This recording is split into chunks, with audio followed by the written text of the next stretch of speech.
Public service announcement. We know what you did.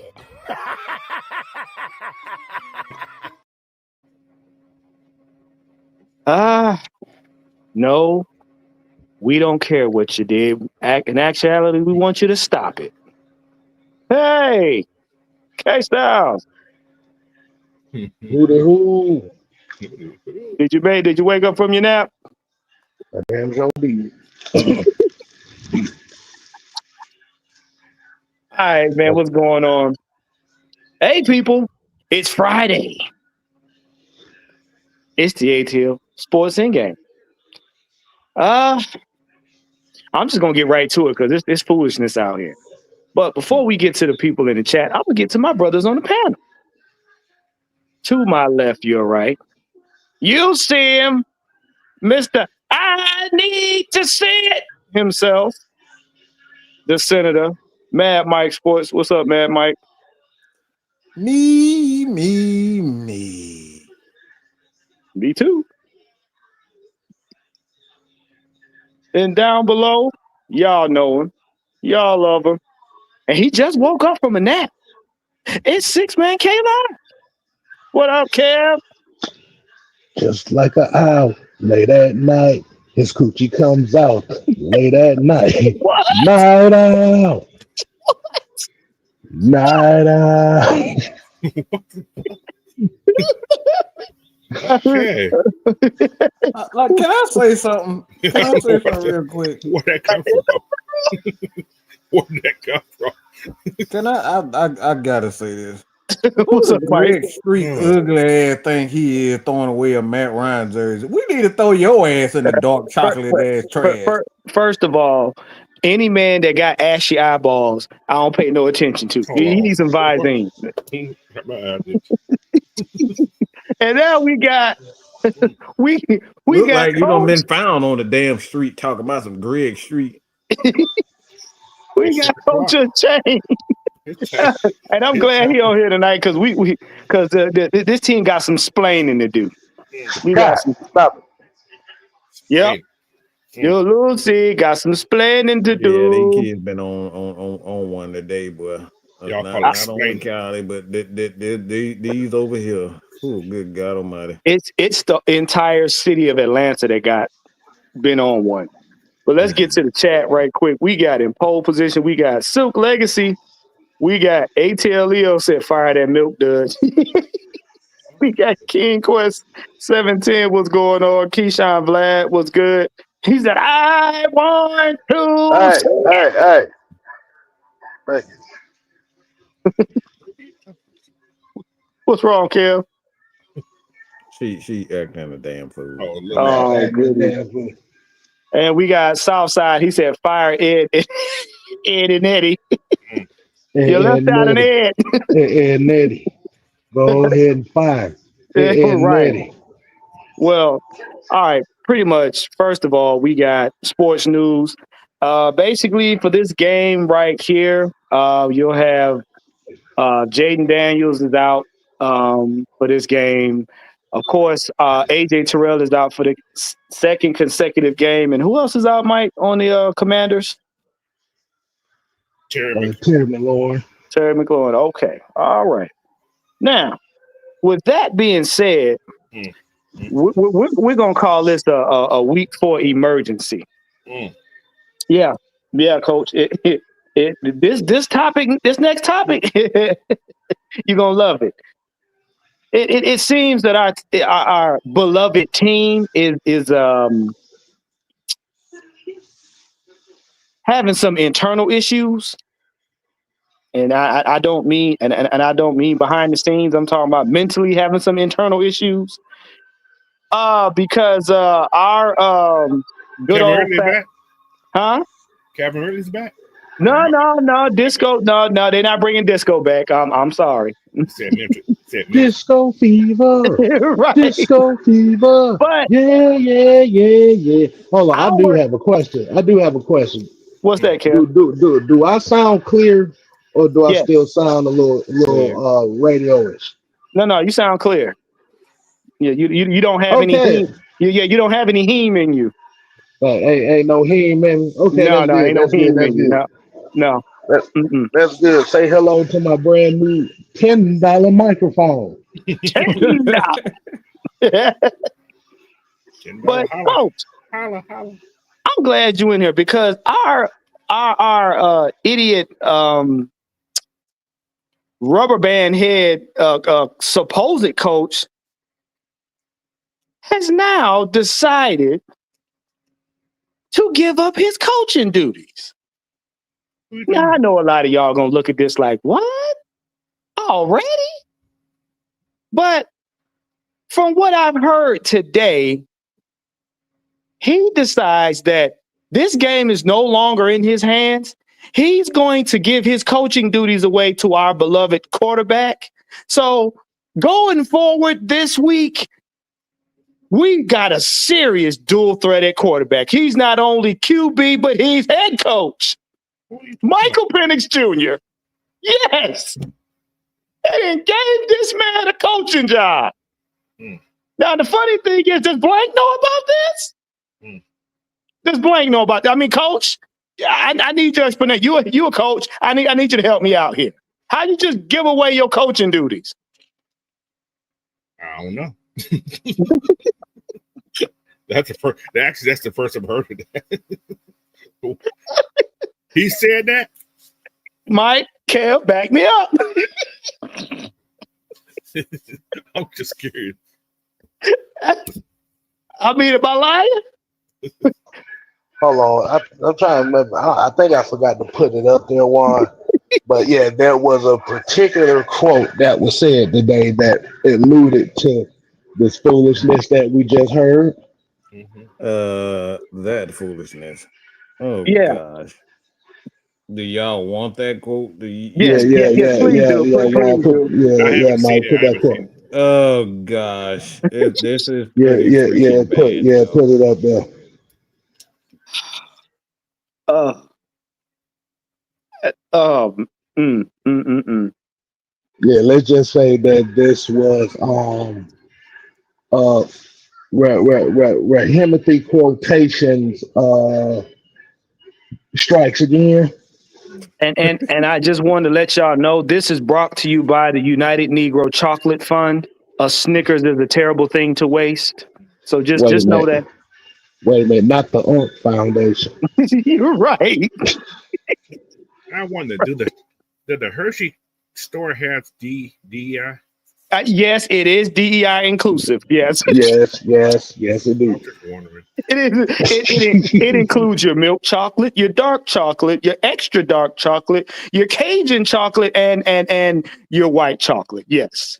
Hmm. Okay. I'm just. It's in Pennsylvania. That's all I know. Yeah, yeah, pretty much. Yeah, pretty much what it is. It was a quotation. There you go, right there. Said Josh Kendall said Raheem Morris. This is Mike's team. It is Mike's job to get out of his funk, and it's Mike's job to pull us out of the funk. I can't wait to watch him do it. Wait. Hold up. Stop.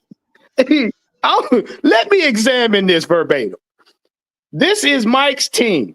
Okay. So you're giving the team to your quarterback. Okay. That's cute. It's Mike's job to get out of his funk. His funk now. Not our funk. His funk. I didn't know he played every position on the team. Okay. Just stay with me. And it's Mike's job to pull us out of the funk. Us? To pull us out the funk? So you're not coaching no more for the rest of the season. You're gonna sit it out? You're gonna let your coordinators do their job now? I can't wait to watch him do it. So you're going to sit on the sideline in a lawn chair with your bedroom slippers on and you're gonna watch us play football? And see, this is the exact reason why I got gray hair on my chin. Right here. You literally are telling your owner that if he lose the game, fire him. I didn't do it. Hey, Mr. Blank, I don't want to coach no more. I don't like it. They're not my friends. On top of that, you fire the wide receivers coach 8 hours prior. Really? So you not only want glazed ankles, you want glazed stockings. You want it from the kneecap down, don't you? Okay. I got another illustration. I want y'all to remember this right here. I'm going to read it again. This is Mike's team. It's Mike's job to get out of his funk. His funk. It's Mike's job to pull us out of the funk. I can't wait to watch him do it. So, Kev, Mike, coach. Is this your coach right here? Is this your leader? Is this your leader, huh? Hold on. Somebody wants to say something. Go ahead, guy. Go ahead. You said you want to talk into the mic. There you go. Say hello. Talk, woman. Hey, Kylie. Kylie, talk. Now you don't want to talk. You see that right there, coach? What does that remind you of? Never mind. Exactly. What does that remind you of? What? Wow. If you want to go downstairs, go ahead. Don't, coach, don't that remind you of them early 90s Hold on. Hold on. Wait a minute. You're here and nothing to fear. My heart will go on. You know what? You know what, Cam? Hold up. But before I say that, here you go. Here you go. I'd like to take this moment. No. You gotta do it like this. Ain't nothing like the real thing, baby. Ain't nothing like the real thing. Oh yeah. So you mean to tell me that you striking a 90s pose, you gonna hike your leg up on Queenie boy? His ankles is ashy, but them knees is glazed. There's just so much wrong with that, right? Just that. Coach, what do you think about that? What do you think about that, Coach? Where that picture with the two cats?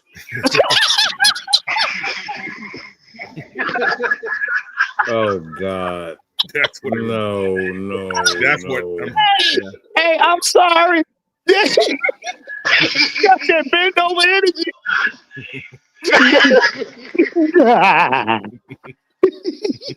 Good God Almighty! First of all, I can't believe it. First of all, there is no way on this blue planet we call Earth that a grown man hikes his leg up on another grown man upon hugging. You get the dap and the shoulder. That is the protocol. Why are you looking like a 90 chick in a strip club? Hold on. I gotta do what King Chris talking about. And I will always love you. And you gotta put the picture back up. No, we're not gonna. I'm not doing it. Warren, you gonna have to do it. I'm not doing it. Hey, Kel. I am not doing it. No, you gotta put the picture back up so they can make sense. So people just coming in. And I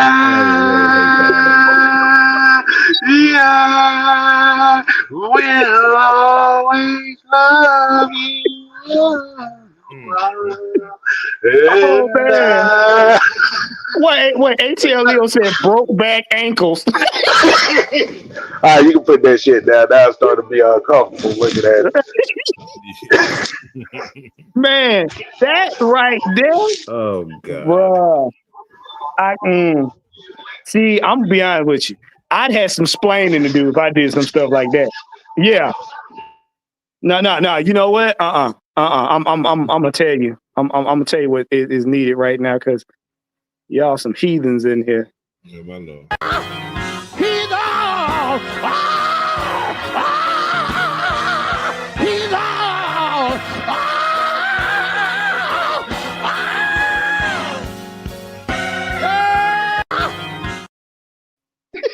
Y'all need some. See, this is the one time that damn song did not apply. Pray for him. Pray for him. They need some church. No, Jesus ain't studying that shit he doing. Reverend Thornbush. Reverend Thornbush, yeah. Reverend Thornbush. Reverend Thornbush.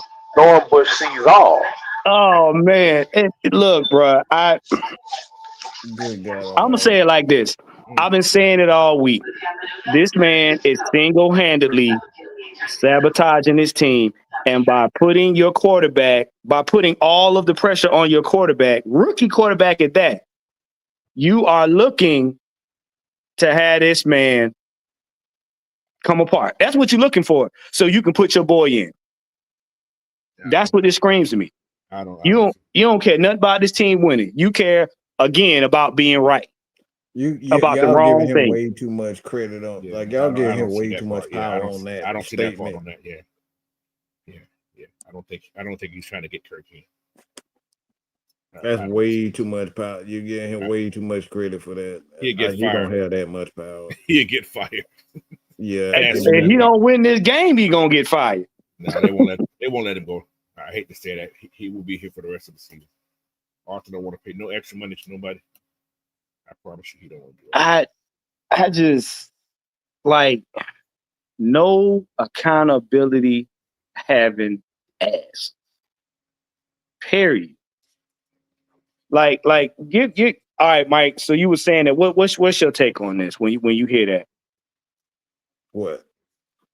That stupidity that Raheem was saying, talking about it's all on Penix. He's a bitch. That's what. That he is. Screams a bitch. Like, why would you say he need to get us out of a funk instead of saying the coaching staff need to find a way to get him into a rhythm? Like, everything that he's saying is centered around himself and pointing the fingers at the players. Like, he did the same thing with Koo. He said, if Koo, when we need Koo to do a job, he has to come through. But he's yet to come out and say, all right, we really haven't. Like, you got Mike that said we wasn't ready for certain looks, and you got Bijan say we weren't ready for certain looks. You turn around and say that, well, that's not true. We did get them ready. We had them play. We had them run plays that we didn't practice for. Like, everything has a fucking excuse to not put the blame on him and his coaches. So I like honestly, man. I'm gonna say this. I hope we fucking lose the rest of our games. I don't want to win another fucking game. I want to embarrass this franchise. I want to embarrass him where we have the absolute worst record in the league, so somebody else can take our first round pick and get this son of a bitch up out of here. I'm tired of looking at his face. I'm tired of looking at his glazed ankles, his ashy ankles. I'm tired of his fake ass. I'm tired of his Jordans. I'm tired of looking at anything and everything, Raheem. He needs to fucking go. It's nothing about this dude I like. It's just nothing. He's making me despise football right now. Yeah, he's an idiot. What you got, Kev? That quote tells me something completely different. What that quote sounds like, that sounds like Kirk Cousins going to be a starter sometime this season. They're going to make a quarterback switch. That's what that look like. If it doesn't go the way the season's going to go, then expect a quarterback switch. You know what though? Never happen, Kill, because he don't have that. He don't have that power. We give him way too much credit on that. That's something that he wants to happen without a doubt. But No, I'm not talking about just him. Like I said, he's the fall. He's the mouthpiece. But the thing you're saying Zach Robinson wants that? No, I'm not saying Zach Robinson. You talking about Rich McKay? You're saying he's not the only one, so it has to be a Yeah. It's just not Zach Robinson too, but Rich McKay as well. Yeah.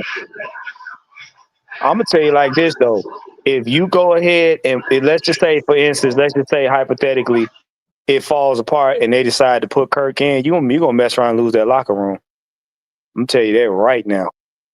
You talking about a problem. Raheem will lose that entire locker room because they not gonna respect him. They're gonna be like, we done seen this too many times, especially the ones that stayed here and went through that Ritter foolishness. They're gonna be like, nah, bro. What you got, Coach? Like I said, I see something totally different. I see the statements. There's a lot of pressure on the young man. But he is your quarterback. That offense is his offense. But the first person you talk about who's going to get rid of, it'll be Zach.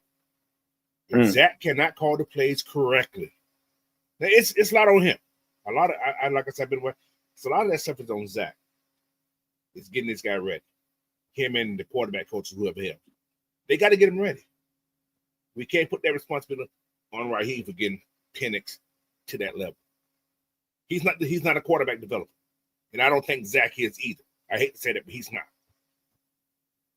And until he get his play calling correct, this offense is going to look very stagnant. Simple as that. A lot of it goes through that offensive coordinator. That's why Penix is not. That's why he's struggling. Right? He's so frustrated. But coach, that's I hear you, but that's not what Raheem said. He said he's an offensive guy. Who's the offensive guy? He said he wasn't a defensive guy, so he got to be an offensive guy. That ain't true. I mean, I hear you, but that's not what Raheem said. Stop listening to Raheem. He a public relations Raheem man. Because if he ain't an offensive guy, he ain't a defensive guy. What is he? He's a gatherer. He's a gatherer. So you trying to tell me that this motherfucker is a beaver? What I'm thinking about it. What? A beaver? No. He gonna go in the woods and gather some twigs and gather nuts. That's what you trying to tell me? Oh my goodness. Damn, right? But no, listen. No, damn, he said nuts. No, what? Okay, think about it right here. What the hell? Angry beavers. And his reputation, right? He's a player's coach, right? That's his persona. Allegedly. Yeah, right. Exactly. So people gravitate towards people who everybody else give credit to. Right. So he has that gravitation, and people want to do for him. Like you said, he can lose the locker room. They make a quarterback change. That definitely will happen. But before anything gets too bad, Zach would be gone. He would not be calling plays again. I'm telling y'all, that's what's going to happen. Zach definitely going to be gone before Raheem is fired. Oh yeah. Oh, most definitely. But what I'm saying is, this year, if the same things start to look so, this reminds me so much of Arthur Smith to a degree. Only thing different about Arthur Smith, he would run the ball. But the problem, this is another thing about Zach. Think about where he came from. He came from Texas Tech. Right? What did Texas Tech do? Throw the ball 1,000 times.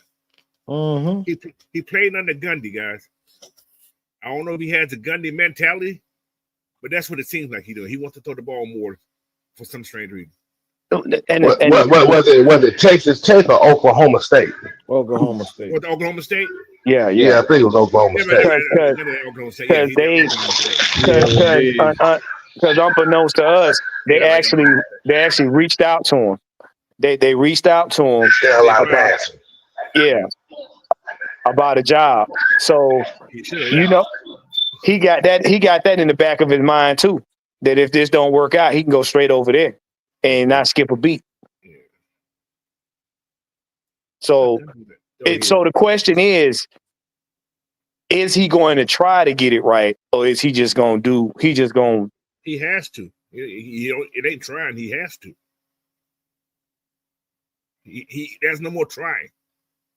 He has to. But Raheem has to be the man that you fire. He has to. That's another thing. He has to become a real head coach. You ain't doing your job. You fired. Right.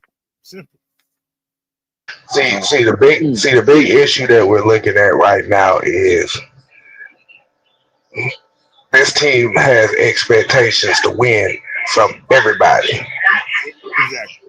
And that's really what the catalyst of a lot of these frustrations and the catalyst for all these questions is, because, like you said, the expectation is to win, to get to the playoffs and win games. Right. And as a team wise, it seems it's not heading towards an upward trajectory. It's stagnant with a possibility of going down. Now, like you said, if they win the next couple games, we may not have this conversation at all. But the thing about it is they have to get it on track. And the thing is a lot of people are starting to lose patience. Like you said, the Raheem Gravy train, and even he knows that symbolism shit that everybody.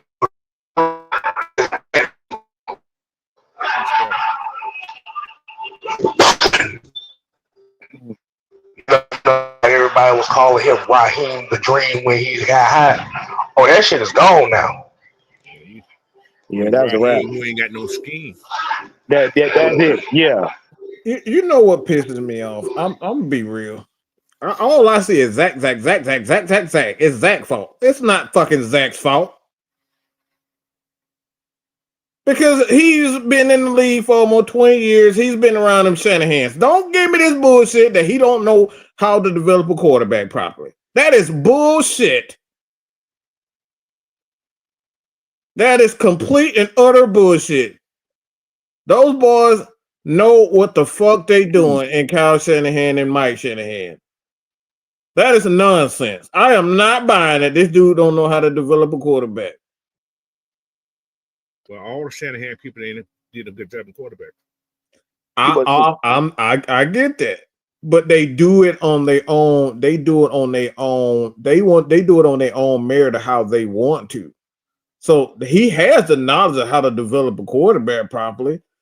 But what's happening is, in this instance, where everybody point the finger at Zach as the play caller, coaches are very egotistical when they want to have an offense. Okay, have an offense that they want it to look like. They have an idea of what the offense they want to look like, and I think this is right here is what's Raheem's biggest issue. He's allowing Zach to just do whatever the fuck he wants, and that's the problem. That's what I said earlier. Because it's almost like they want to recreate the LA Rams, but not really trying to grasp the fact that we're not an air raid team. We're a ground team. We've always been a ground team. A question for everybody. I apologize, one, but whose fault is it if you got a head guy in charge and you got a second in command, and the head guy is allowing the second in command to do whatever the hell he wants to? Who's really at fault? The head coach. Man.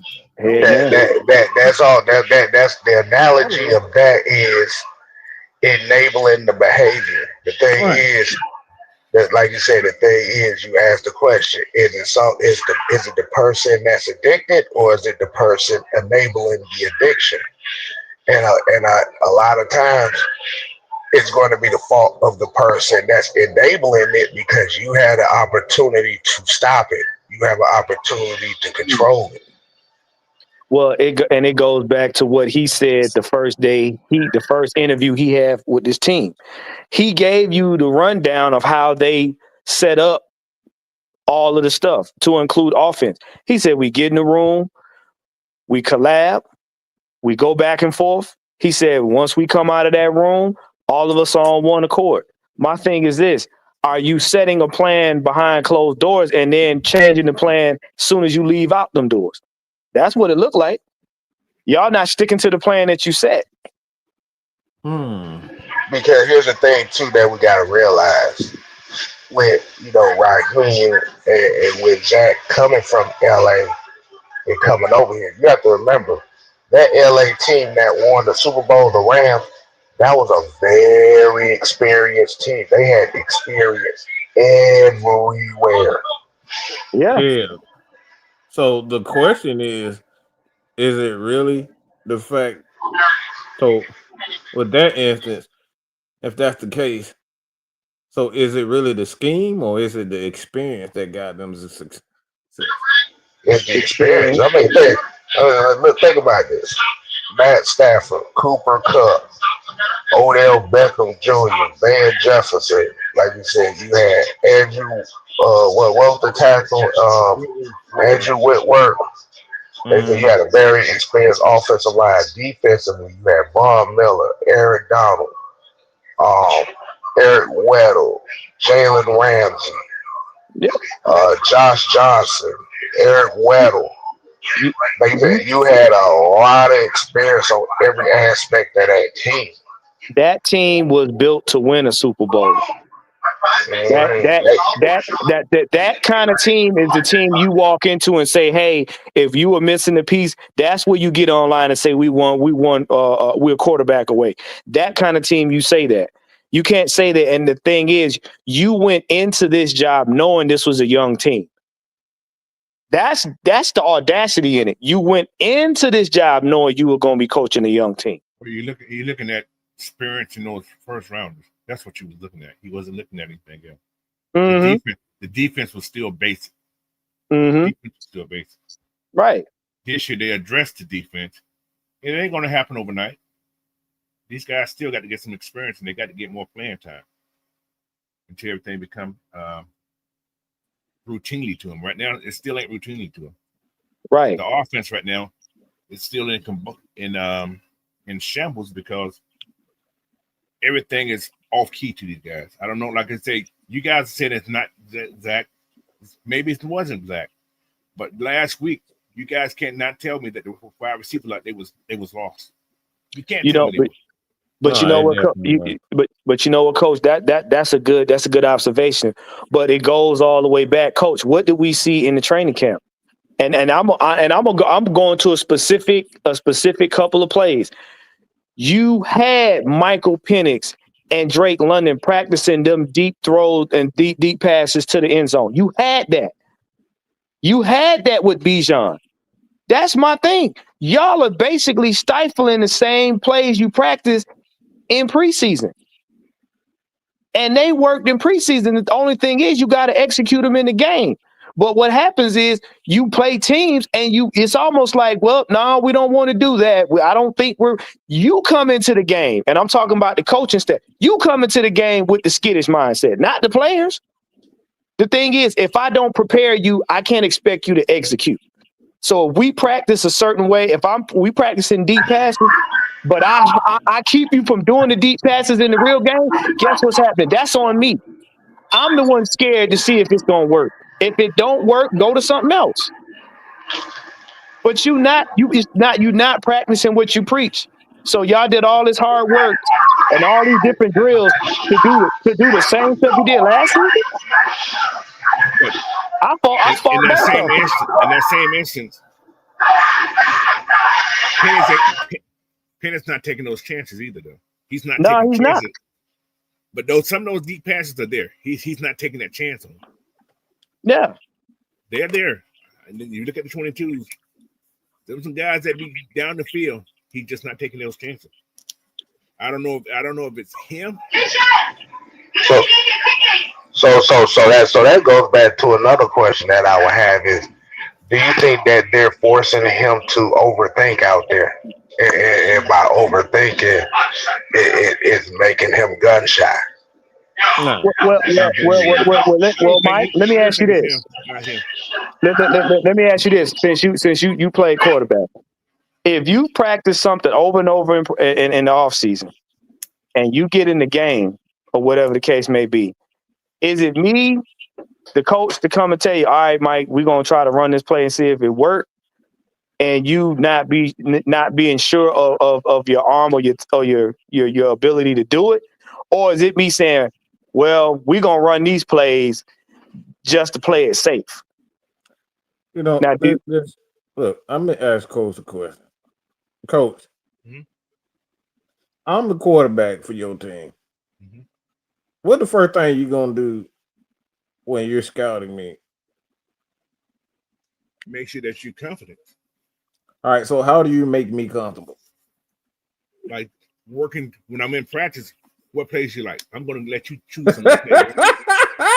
You see? Yeah. So the only thing things that making him indecisive of their running plays that he don't fucking like to run. There you go. You don't get uncomfortable. Football players, the quarterbacks don't get uncomfortable because they get hit. They used to getting hit. So back to that same thing. Who fault is that? Calling those plays. That's the whole thing, Coach. This is a collective, but everybody is pointing their finger at one guy. Yeah, it ain't solely his fault. You can't say that it's all Zach Robinson when you got the head coach sitting there looking like a big fucking idiot. Why damn throwing interceptions? Why he's missing guys? You got to be saying in your headset to the offensive coordinator, bro, what are you doing? Why are you calling this? There you go. To do this and do that. Because the thing is, it's a collective. It really pisses me off when I see these things happen to quarterbacks. It really pisses me off because it's like, all right, look at oh God, I can't believe I'm about to say this. But look at Gunnar Stockton for Georgia. He looked like absolute shit the first two games, didn't he? Yeah. And what did they do? Went to the play that made it feel comfortable. There you go. Let him use those legs. Yeah. They let him use his legs. That's one of the biggest things that you can do for a quarterback that can move is let him use his legs. Look, when you got a horny ass dog, you don't say, "Hey, dog, don't go over there and go and try to screw nobody," do you? Yeah, let him go. You gotta let him go do his thing, bro. Have some hot water on the side. But you know what? I'm just saying, Coach. But you know what? And that goes back. All the finger at Zach Robinson. Zach the problem because this is exactly what they did with Ike Hilliard. They're trying to take all the heat off of themselves because it's getting hot in here. That's all they doing. They taking off all their clothes. Okay, that's all they doing. It's getting hot for them, and they trying to take off a few layers to say, "Well, he's the reason." That's all they doing. Well, because like I said, if you practice this right here and you see that your play caller ain't doing it, but bro, this is not what we practice in the offseason. Look, get these plays that we practice and let's put them out there. And then Zach got to get them out there, and then they work. And then as the game progresses, you change stuff up. But that's probably what's happening. Like I said, you collab inside the room and you get outside the room and y'all switch it up. It's two different game plans. Sam, what's up? Well, the question is not being asked is because B. John said it and nobody's asking the question. Why was the game plan scrapped? Because he said what we went out there and did was not what we practiced. That right there, and that's the smoking gun. So again, for this week, what we practice is not what we came out here and did. Right. Because what you're supposed to do, you're supposed to look at the tape on the opposing team, see where their weaknesses are, see how you can get at them, and then turn around and look at how they're attacking. Based off of that, then you say, okay, we're gonna come up with a game plan to do this, and this. You already script out your first 15 plays. Then after that, you got to switch everything up so that the defense doesn't understand the looks that they're getting, and then go from there. So, in my opinion, Raheem got his plan of what he want to do, and Zach, on the other hand, had his plan. And instead of them coming together like they say they do, one person was trying to outdo the other. And none of the players knew what was going on. I don't think neither one of them. I really honestly think that Zach Robinson and Raheem is at odds. I think they are. That's exactly I believe so. This is what I'm saying. Raheem called the audible, and for whatever reason, we don't know why. Because everybody's saying the same thing except for his ass. Everybody's saying the same thing. Yep. Everybody's saying the same thing except for his ass. And now the only person that didn't speak was Drake, but it's your star players that's saying the same thing, bruh. It's you. It ain't no scrubs. It's your star players saying the same thing. And then the fact that you got to have both of your running backs got to reassure themselves about getting better when that's your job to make sure everybody's good. They mic'd up saying, bro, we got to get better. Ray McLeod giving a statement. Rufus Boy gives a statement. This is strictly a coaching issue at this point. Because, yeah, we can say the execution, but were you prepared to execute? That's my whole question. And John, most likely in this, well, depending, but Mariota probably going to have rushing yards. He ain't the thrower that everybody think he is. Because the way they're going to keep Penix in the sandbox. Why do we gotta have in-season drama this year? That's what I'm trying to figure out. What? Well, how about this? That's an easy question to answer. Yeah, we saw the answer to that in the preseason. Oh, yeah. Remember now, Raheem was the assistant in the preseason. But I got a question for you. Do the Falcons play football or do they glazed ankles tap dancing? That's what I want to know. I'll let Sam answer that one. There you go, Sam. Well, first of all, I'm not going to talk about no purple onion activity. Purple onion activity. No. Second of all, like I said, this goes back to preseason. Well, really, goddamn training camp.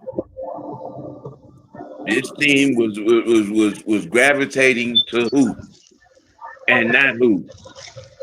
Jeff Over. Okay, you know what I'm saying. And the defense gets off to a great start. So we come into week 3 and he decides, okay, we gonna scrap the entire damn game plan. And everybody's saying the same thing except his goddamn milk dud head ass. Yep. Now all of a sudden you putting all the onus on Mike, on MPJ. Yeah. So now MPJ got to be the coach, the coordinator, quarterback coach, the passing game coordinator, running backs coach, receiver coach, O-line coach to get everything straightened out, huh? Shortstop, Bugs Bunny. Baseman, Bugs Bunny. Batter, Bugs Bunny. Pitcher, Bugs Bunny. That's what that's like.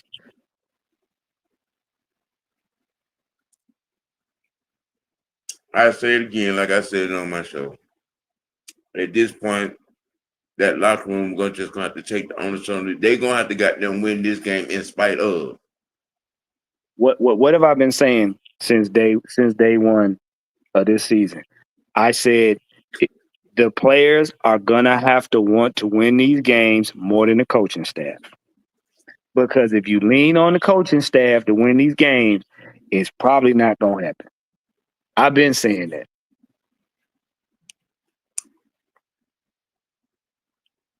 And you can't get up here. If we win this game, you can't get up here and be beating on your chest talking about, I executed it. I came up with a great plan. You can't say shit, but they did good. Because you basically gave up your coaching duties 4 days before the daggone game even gets started.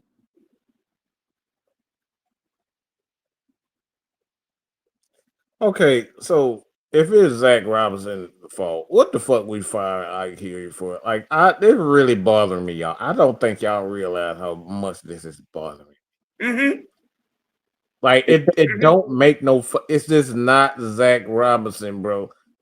I'm telling you, these guys. That dude has a fucking idea of what this Atlanta Falcons team need to look like, and he is going to die on that hill. If you heard what he said in his press conference, he said, well, I want this to be in a certain detail. That's why he fired. For whatever reason, it wasn't being communicated. So he fired Ike because of the communication issue. How the fuck does that make any sense? That's bullshit. He fired Ike. Ike came in there asking damn question. He didn't want to answer. That's what that shit was. It's called misdirection. Again, I believe Raheem wants this to be LA Part 2, and that shit is not working out the way he thought it was going to work. Coach? Did you say that? Okay, one of y'all. My thing about firing of Ike, this is my own perspective of firing Ike. 3 games, your wide receivers have, all your tight ends have no touchdowns. Mm-hmm. You are going to be blamed. Right. You are the wide receiver coach. Why your wide receiver are not producing like they need to be producing? You can call it a scapegoat, but you are responsible. No matter young, it ain't the head coach responsibility for your wide receivers. It's your job. So that's why he was fired. I hate to say that, but that's why he was fired. Go ahead. Ooh, you know what?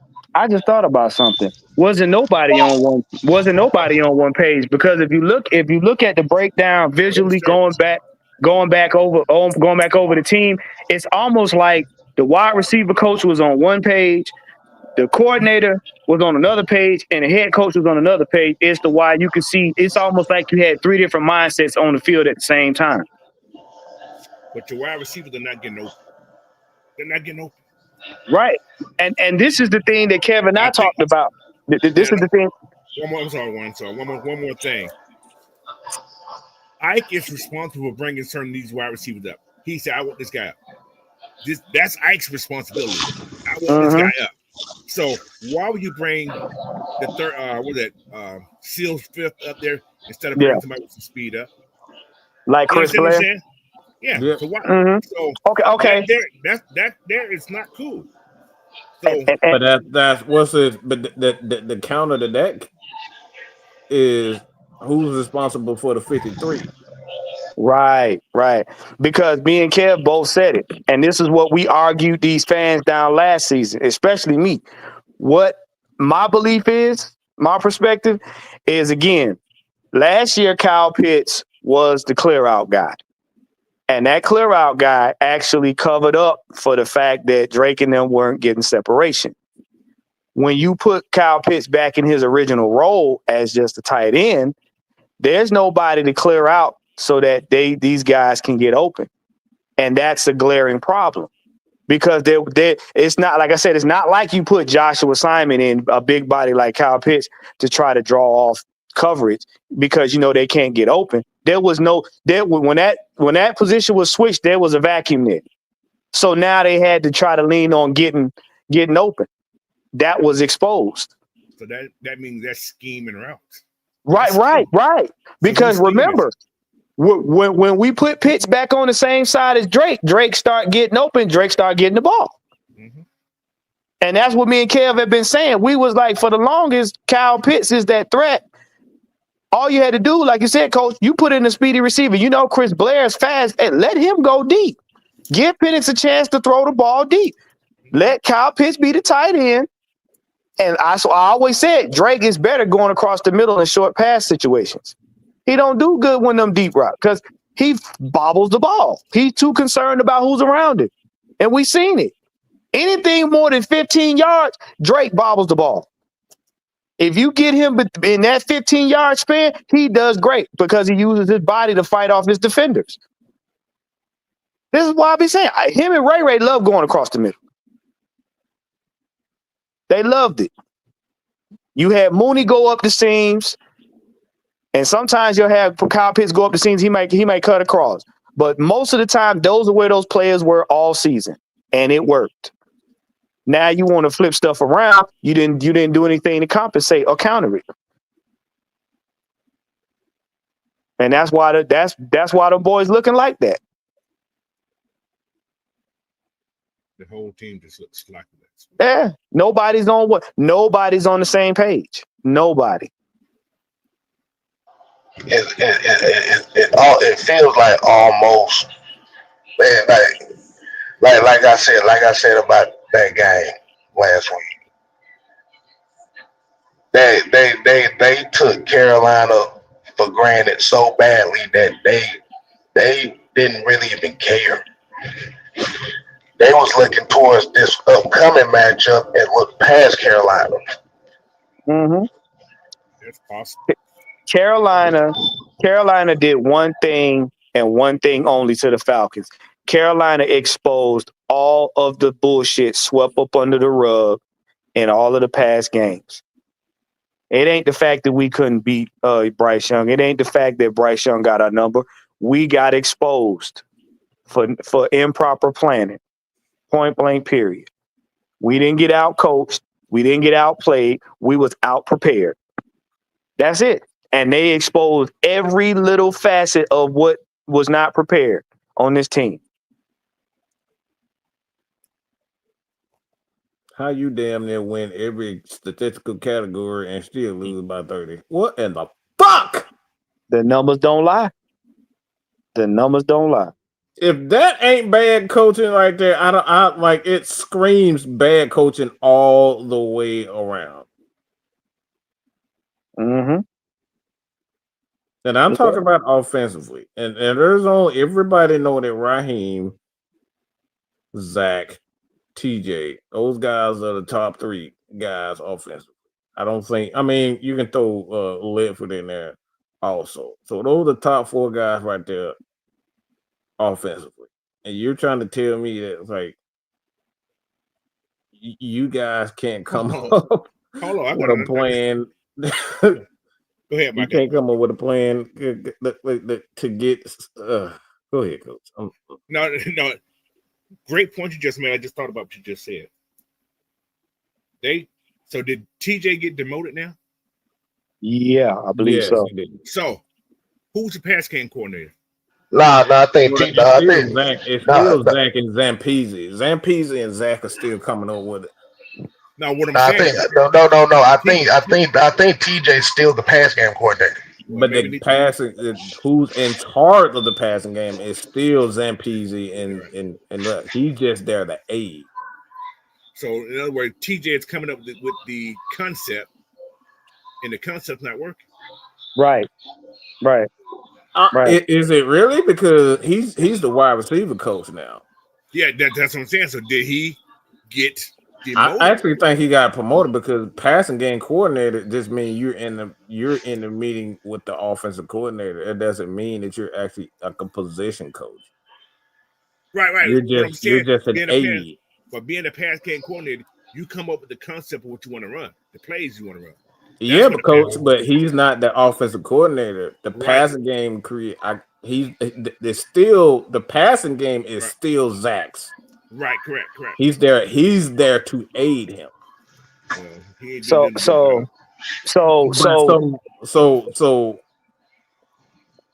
what's the problem is because the communication issue. So the communication issue can't be Zach and it can't be TJ. The communication issue is that whenever because he went to the wide receiver coach. The problem is the wide receivers, allegedly the wide receivers. So if that's the case, then why you still got those guys still working together? Because if TJ is the problem, he should have been the one that's fired instead of Ike. True. Now another question too. By you being a wide receivers coach and you have a room of wide receivers, you're supposed to know. I hope this not getting too deep for y'all. Yeah. So the thing, I'm looking at it too. If you're a wide receivers coach and you got experience, then you're supposed to know your entire room of wide receivers and what they can do. My question is, again, and we've all asked this question, why didn't y'all put in the speed guy when it started getting away? Because you're supposed to know the rotation of your players. You know what their strengths and weaknesses are. When you see one wide receiver not doing his thing, why didn't you just swap him out for another one? That's why I didn't understand why they put the other guy instead of Chris Blair. Like, why would you do that? And that's where I'm asking Coach if that's the case. So if let's say Coach is right, let's say that he did come up with the concept. Why the fuck he wasn't fired? Why you fire Ike? Mm-hmm. It's still something still doesn't smell right. Mm-hmm. Because you held off, like right here, Southside, like that. You held off Nick Nash, you held off Chris Blair, and you kept putting Drake and them in there, and then you finally sat Drake, and then you pushed Ray and Mooney, and it's like, okay, Mooney's still coming off an injury. He ain't coming in the game mentally 100. You got fresh, young talent that can go on the field. Because the game was already getting away from us. So what would it hurt to put them out there and let them show what they could do? You did none of that. So it's almost like you suppressed the new talent. You put your stars out there, and then when it didn't work, oh well. Yeah, because I was thinking like when they said, Steals were together, like, why? Yeah, I was confused by that. Like, didn't he get cut and just came back? Yeah, even the announcers said it. They were like, still, I'm thinking to myself, and somebody mentioned something like, well, what about Nick Nash and blah, blah, blah. And we all said it. We're like, what about Blair?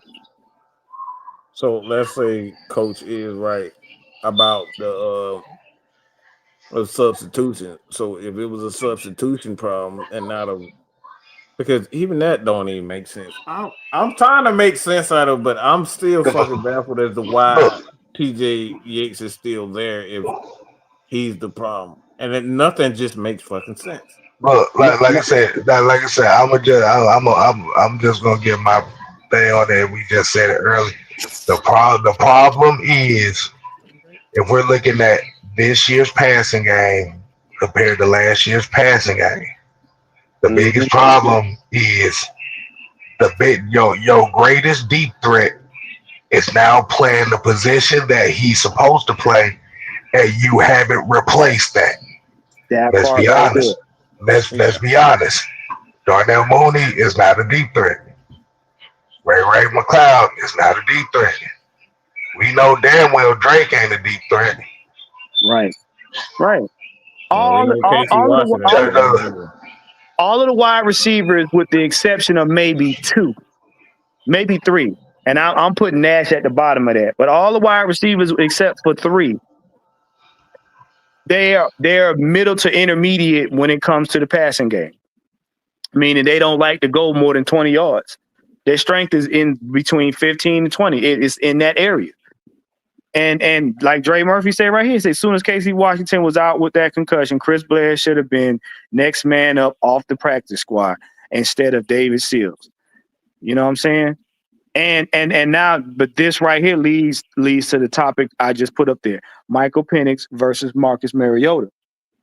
Because now what you have is you have a quarterback that's got an arm. Marcus, he okay with his arm at times, but he's more of a Russian type quarterback. He's ground game. So the question is, if you're gonna have these two pit these two against each other, instinctively you're gonna have to have basically the run game going Because right now on the Falcons, our passing game is trash. Or how you say, to be continued. And you got a guy that doesn't like to throw, so you could easily, if you get your defense right, you could easily get some pick sixes off of him, especially if you get pressure on him. But how do we know they ain't got him pumped up to throw? He's gonna be pumped up too. That's what I'm saying. Just because you run a 4-3 don't mean you're a deep threat, y'all. That's top speed.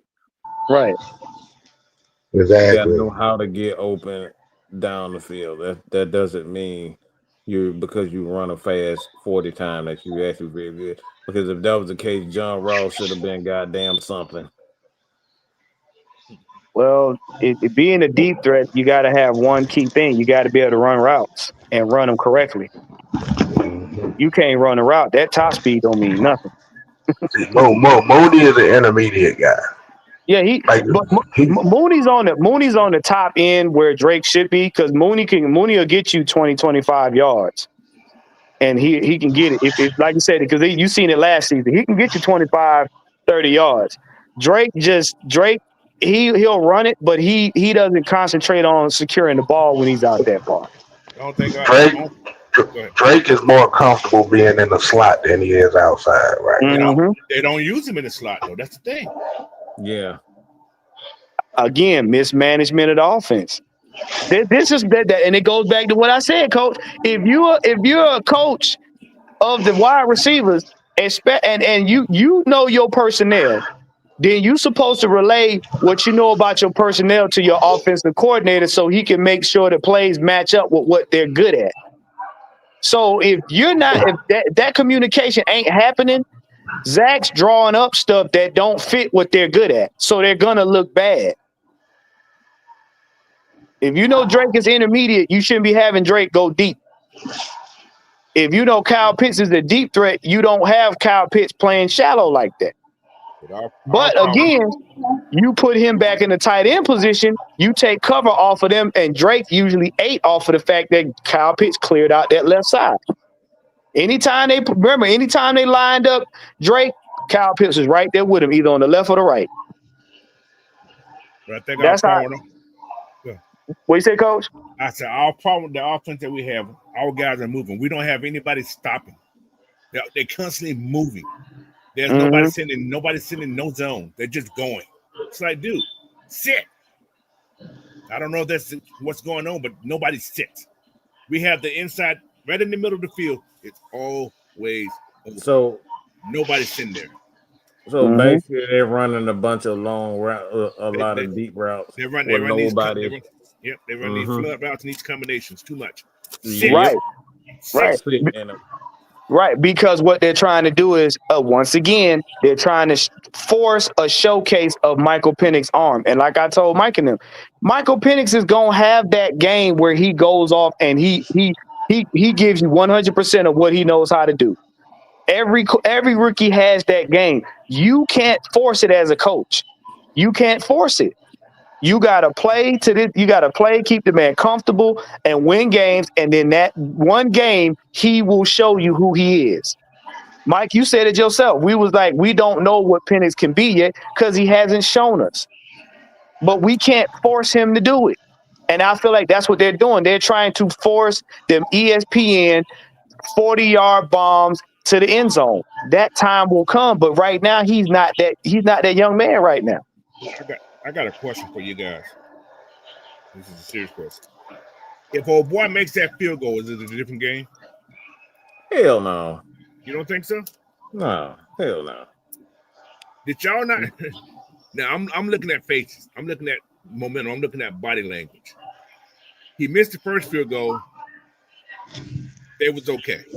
He missed that second one, like all the air went out of the lungs. Serious. If you he did. It was like this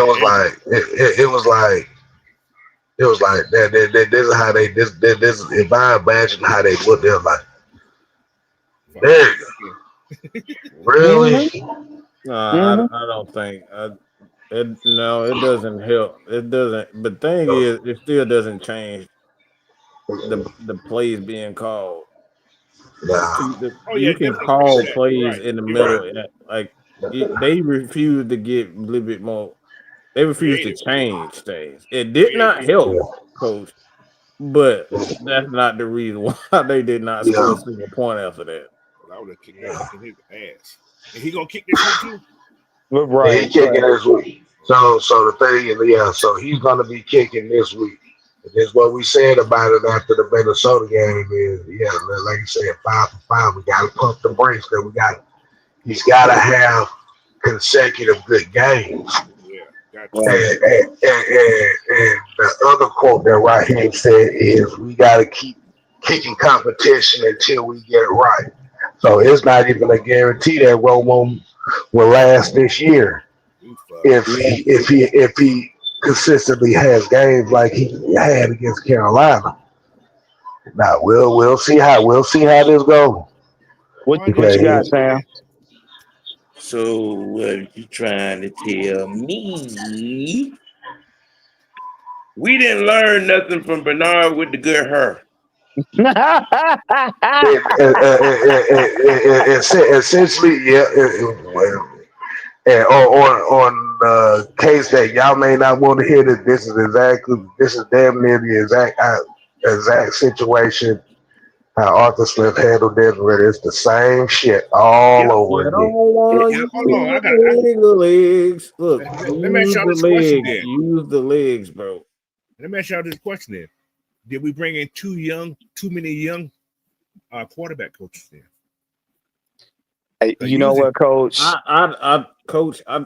Mm. Yes Now, and now, no. now, now Yes you're and asking all no. the right questions. Hold on, Sam. Yes and no. No, because that don't matter. Because the play that we're running are still old, stand in the pocket types of plays. Yes, exactly. Yeah. Yeah. So yes and no, because you got to understand how to actually build a quarterback properly. That's what Cam Newton was saying. So most of these guys that you're bringing in, the DJ Will, the TJ. I mean, I'll get TJ Yates a pass because obviously, he was with, CJ.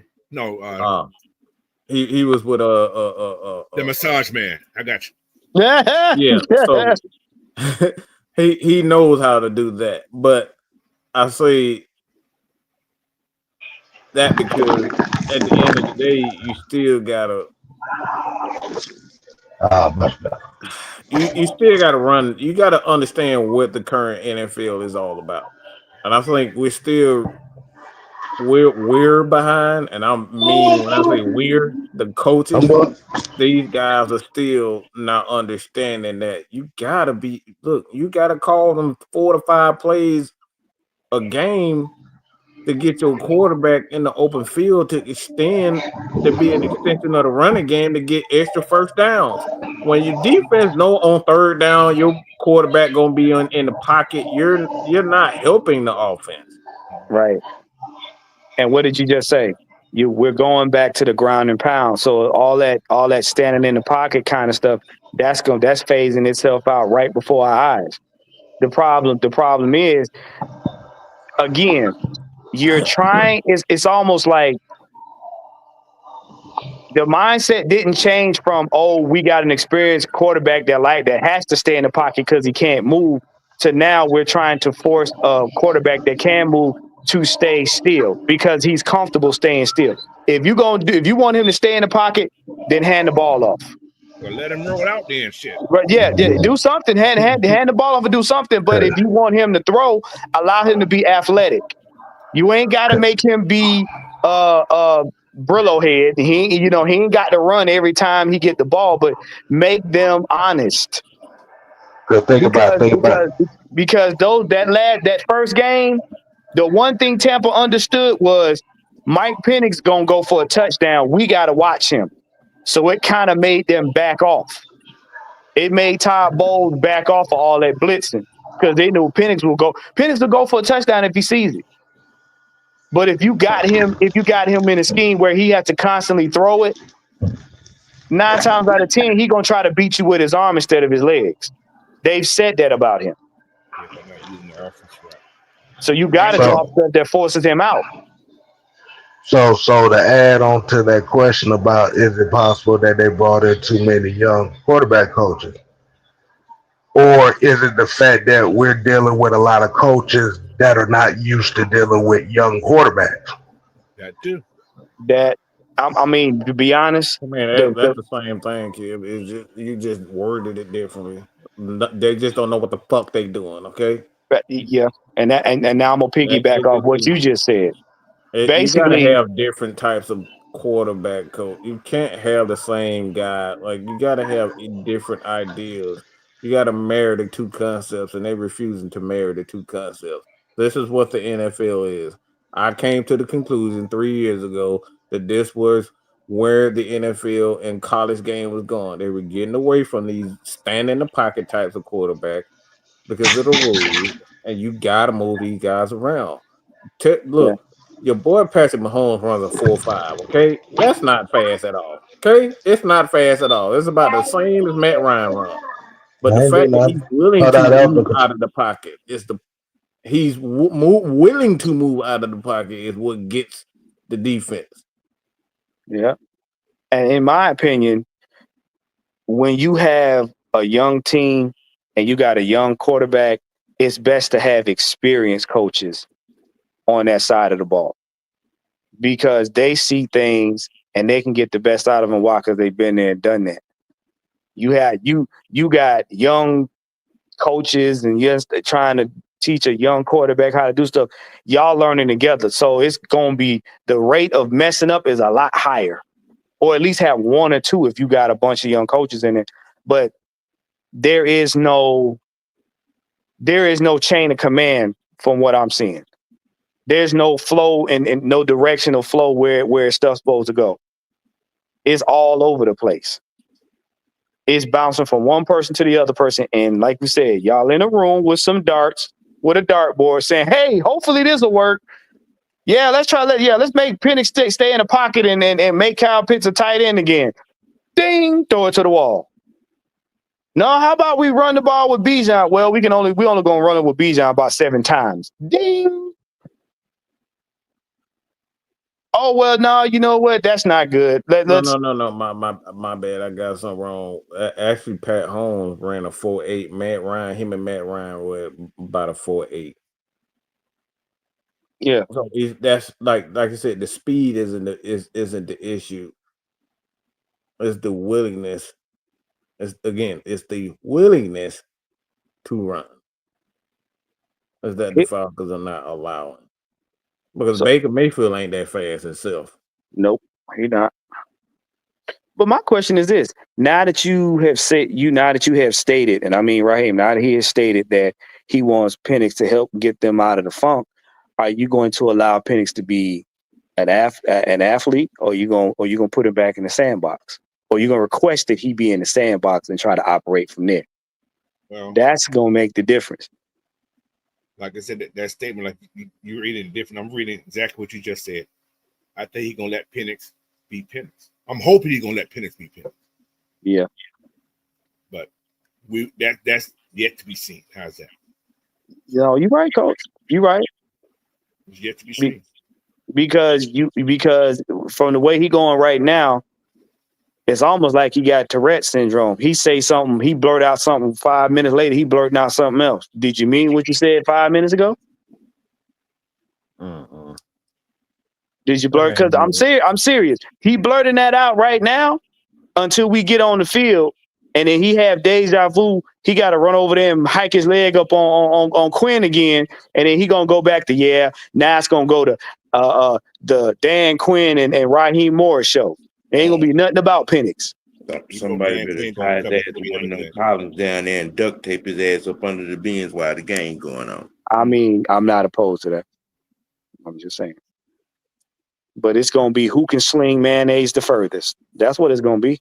Please stop saying mayonnaise. Okay? I mean, you really need to let that go. I'm just saying. The craft and the blue paint. Please get rid of them. He said you don't like helmets no more. He's really making my stomach hurt saying mayonnaise. Right. I don't even eat mayonnaise. That's what I'm like, Right. But yeah, I'm telling you, I got a feeling. Remember when I'm gonna go back to this game. Remember the year before last, Arthur Smith, we was like, all right, we about to play the Tennessee Titans. And what did I tell y'all? I said, he playing Mike Vrabel. I said, and as soon as I seen them Houston Oilers, I was like, oh, this game yeah, Vrabel literally had the biggest mental breakdown of Arthur Smith that game. I'm like, yeah, this dude, he about to get to you. And I'm looking at it the same way. Like, you are playing your former friend, coach, whatever you want to call it, and you going to try to show out. You going to hike your leg up and try to be cute because you trying to outdo Dan Quinn. You saw how that game went when Arthur Smith played against Mike Vrabel. That was that, I'm going to show you I'm a better coach now. And that game didn't go the way we thought. Damn it, Warren. You can't out mayonnaise the mayonnaise, damn it. You see, it ain't just me. It ain't just me. Sam, you remember we were sitting there like, Mike Vrabel went all out on that game, and I'm like, yeah, this ain't good. He mentally screwing with Arthur. And as we saw, Arthur didn't stick to his game plan, and it got ugly. Now you got these two goofballs in the same thing, nostalgic. I'll tell you, he'll be hiking his leg up. That's why he told Penix, oh, it's for you to get us out the funk. You sure about that? You sure you ain't gonna walk on the sideline and look at all of the players and say, hey guys, you know what, we need to play with glazed ankles this game? You know, I'm just saying. That's where we at right now. There's a lot of purple onion activity going on. Yeah. Just too much. It's just too much. Listen. History has repeated itself too many times.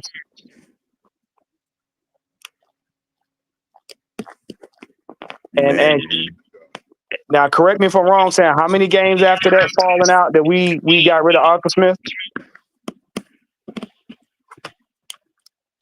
21, 20. What's that? 20 and 20. What year was that? 23. I think it was. I think 23. So. Yeah.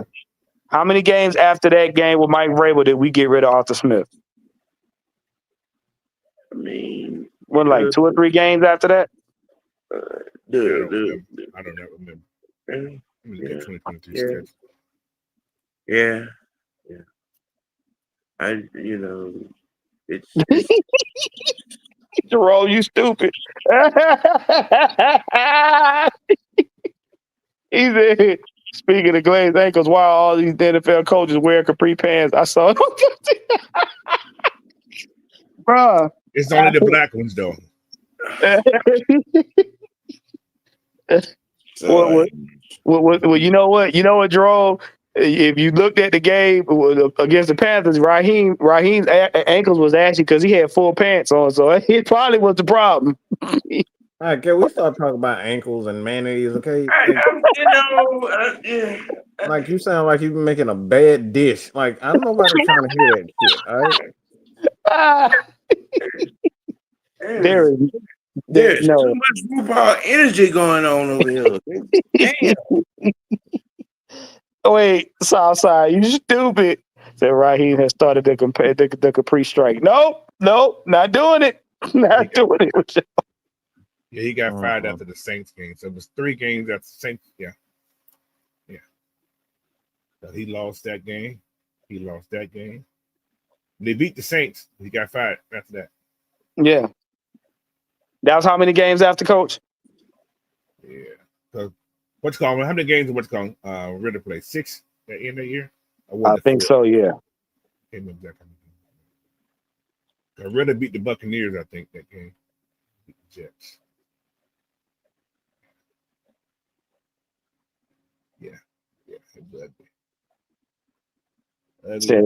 Strapped up said, hey, Mariota will pay for his sins on Sunday. My word. I hope so. Because that throw he did at the end of the guy,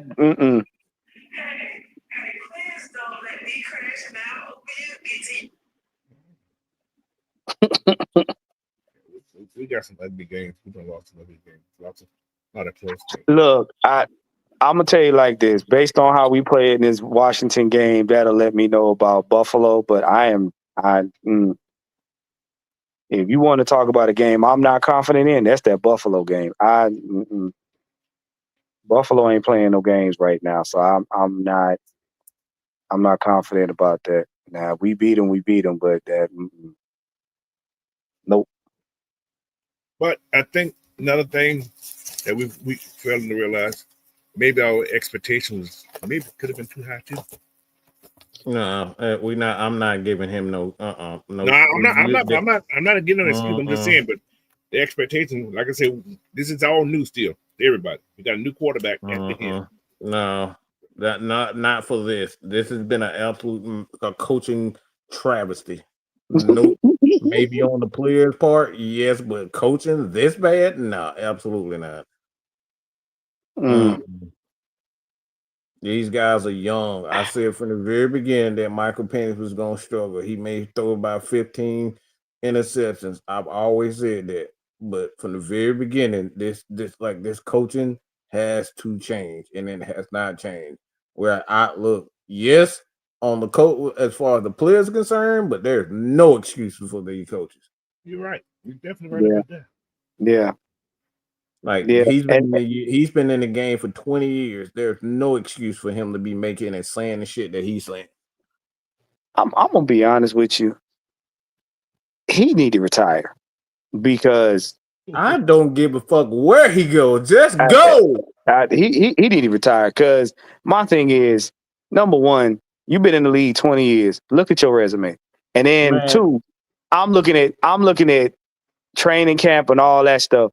Like, bruh, you was out there, and this should have let you know right there. You was out there barely engaged with your team. The way he be talking, like Raheem need to just be the fucking NFL commissioner. Cause that motherfucker can yap about nothing. I'm serious though, man. From what we saw out there, you had your defensive coordinator all over the place, checking every part of that team. You was out there getting sweaty and handing out water bottles. But y'all know what's kind of funny about the whole thing? What they say, right? He got 30 wins? I think 36. I think he's 36 and 49. Coach making me. Go ahead, Coach. I know where you're going. Go ahead. You know what I'm talking about, don't you? What's that? Dennis Allen's just as worse. Shit. Coach, y'all, you know what? I know where he's going. He shouldn't have been our damn head coach. He can be a damn assistant. He can be a damn offense coordinator. But you do not need to be our head coach. There you go. Yeah, 30 and 49. 30 and 49. You got 19 more losses than you got wins. 19 more losses than you got wins. Yes, so he got 9 wins with the Falcons. You know what, Coach? Oh my God. That makes him what, 500? No, it ain't 500. 445, 430. So 9 wins out of 17. That's not a lot of wins. So you got 11 losses. So it's 20 games with Falcons? Yeah. Yeah. That's that's what I'm saying. This hurt, man. This. I ain't even gonna count Tampa Bay because that was a.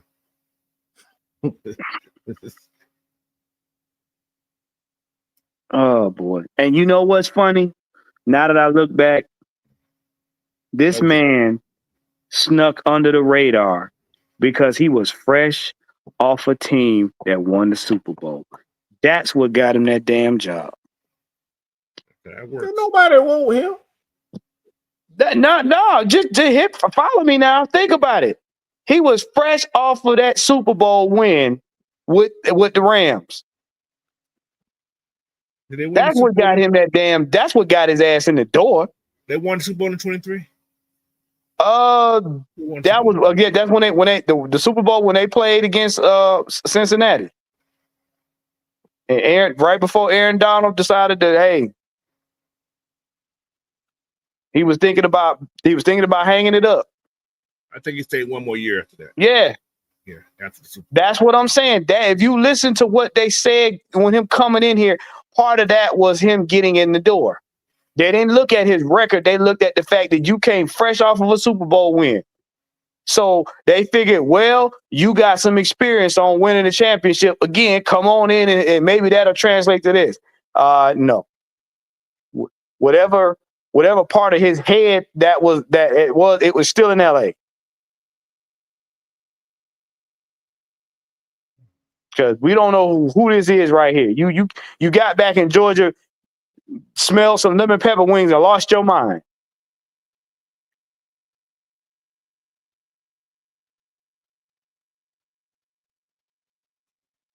I don't want to talk no more about Raheem. DEI. Yeah. This has been the United Negro Chocolate Fund. Snickers is a terrible thing to waste. I'm telling you.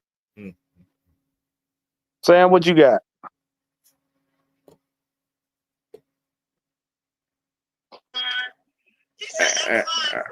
I got Oh boy. What you got? Look, man, I'm gonna turn this goddamn thing on Sunday and hope and pray for the best. That's what I got. I ain't hoping. I ain't praying for shit.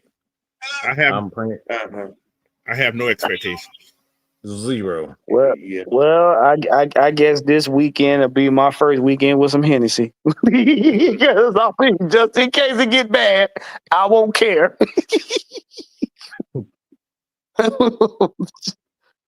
Bruh, I'm probably gonna have to go to the store and get some Crown Royal or something. I'm gonna need to be drunk. Mm-mm. A lot of people drunk. But the bad thing is Mark and Mariota come down here and win the game. Oh my Lord. Look, I'm staying in the house. I'm not going outside. I'm not going to the store. That may be a ride downtown. Boy, it's gonna be some fights. It's gonna be some fights. I'm telling you. This is Dan Quinn's first game back as a head coach. Man.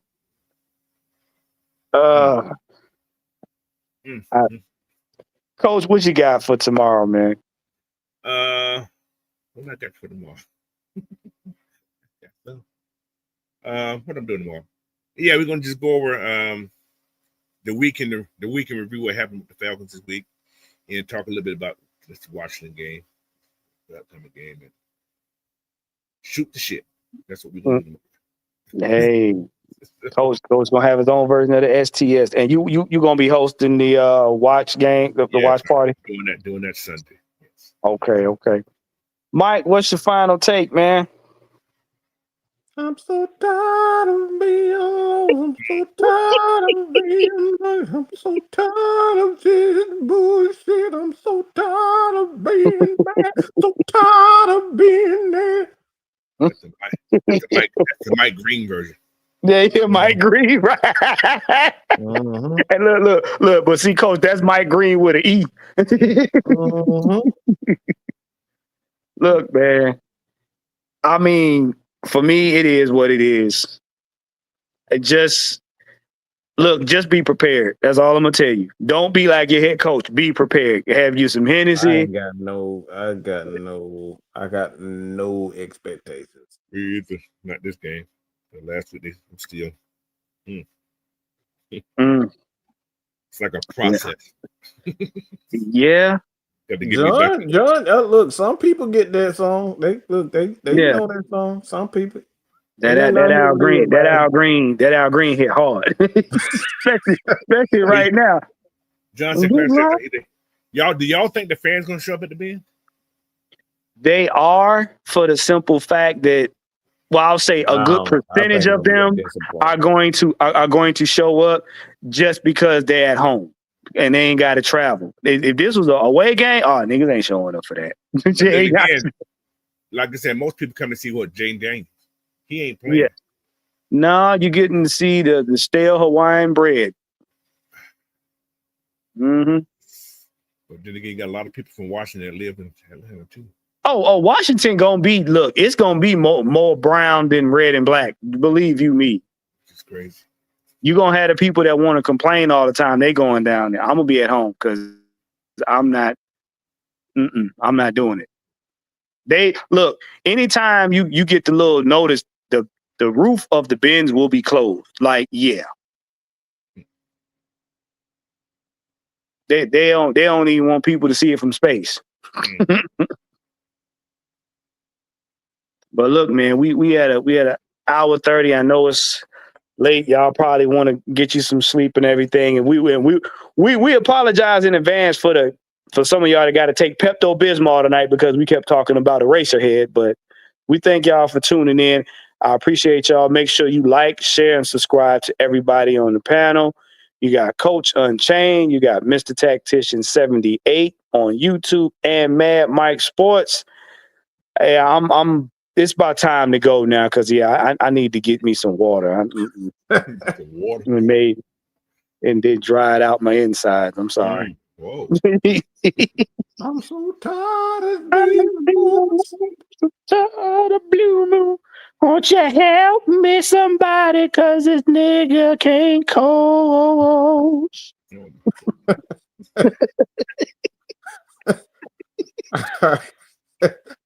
All right.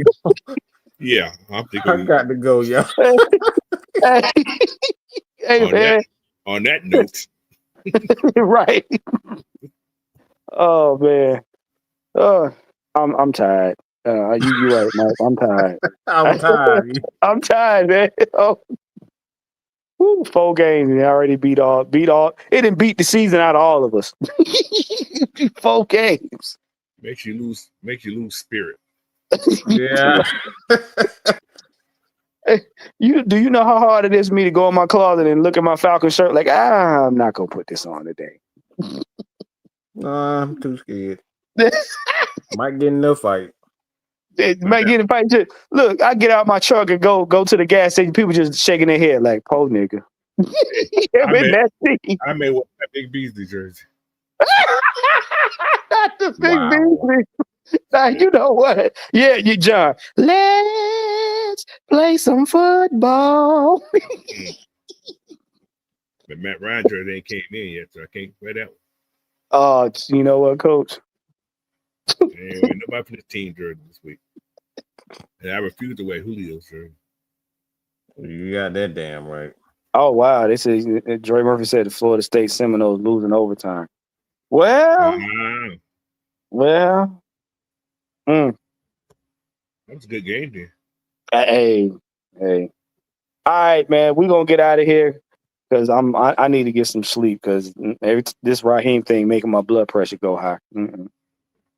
Nope. All right, fellas. He said Southside said, remember, guys, it's Matt Ryan's fault. But yeah, I'm not doing that. I'm not blaming it on Matt. That's Rich McKay's fault. Schmeagle. But hey, listen. Whatever happens, I want to see it. Give a shout out to Mad Mike. Yes. And we're out. Peace. Later. Put your eyes back in your head. Pry their eyes open and force them to see the truth. We will skin the sheep and sacrifice the weak. The unholy alliance has arrived.